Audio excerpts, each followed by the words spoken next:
16. Okay, this is an ash log.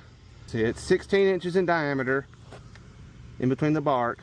It's split, so when it's split, I'm going to take a volume deduction to account for that, because that split's going to go a ways in there. This ruler's 4 foot long, so I can figure out the length.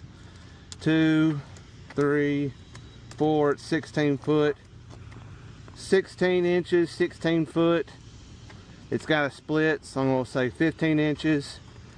It's nice and clean, there's no knots, so this is going to be a prime. So ash, 121 feet of a prime.